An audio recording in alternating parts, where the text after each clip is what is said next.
امام ابن قیم رحمہ اللہ کی کتاب طب نبوی سے ہمیں یہ معلوم ہوتا ہے کہ نبی کریم صلی اللہ علیہ وسلم نے جو طریقہ علاج ہمیں بتایا ہے وہ دنیا میں کسی بھی ڈاکٹر، حکیم یا فزیشین نے آج تک نہیں بتایا۔ ان کے بتائے ہوئے طریقہ علاج مؤثر ضرور ہیں اور ہم ڈاکٹر سے رجوع بھی کرتے ہیں، لیکن ضروری نہیں کہ وہ سارے طریقہ علاج مددگار بھی ثابت ہوں،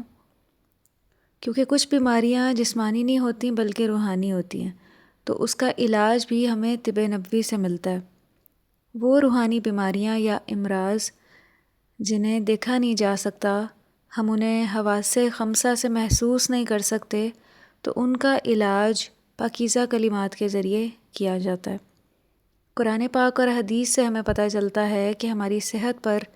کون کون سی چیزیں اثر انداز ہوتی ہیں، کب اور کہاں کس طرح اثر انداز ہوتی ہیں اور کس طریقے سے اثر انداز ہوتی ہیں، اور ان سے بچاؤ کا کیا طریقہ ہے،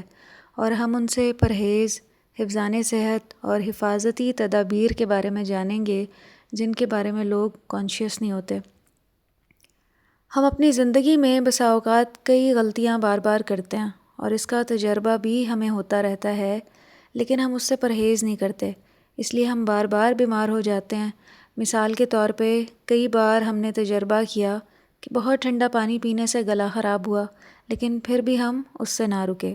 یا بہت گرم مشروب پینے سے ہمارا گلا یا زبان جل گئی تو ہم اپنے آپ کو خود تکلیف پہنچاتے ہیں، لیکن اپنے اس طرز عمل سے سبق نہیں سیکھتے۔ تو اس کتاب کو پڑھ کے ہمیں نبی کریم صلی اللہ علیہ وسلم کی اپنے ساتھ محبت کا احساس ہوگا کہ وہ ایک ماں سے بھی کئی گنا بڑھ کے ان کی محبت تھی۔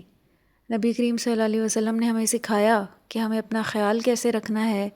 ہمارا طرز زندگی کیسا ہونا چاہیے، کھانے پینے کے حوالے سے ہم نے کون کون سے طریقے اور سنتیں اپنانی ہیں، ہمارا لباس کیسا ہونا چاہیے، دن رات کی روٹین کیسی ہونی چاہیے، صبح کا آغاز یا رات کا آغاز کیسے ہونا چاہیے۔ ہم بسا اوقات اپنی امیونٹی ویک کر لیتے ہیں احتیاط نہ کر کے، اس لیے بہت سے امراض ہمارے اوپر اثر انداز ہوتے ہیں۔ مثال کے طور پہ کھانا کھانے سے پہلے ہاتھ دھونے کی سنت ہمیں سکھائی گئی ہے، لیکن بہت دفعہ پڑھنے کے باوجود، سیکھنے کے باوجود ہمیں ادراک ہی نہیں ہوتا اور ہم سنت پہ عمل نہیں کرتے۔ تو طب نبوی کا پڑھنا ہمارے لیے یاد دہانی ہوگا۔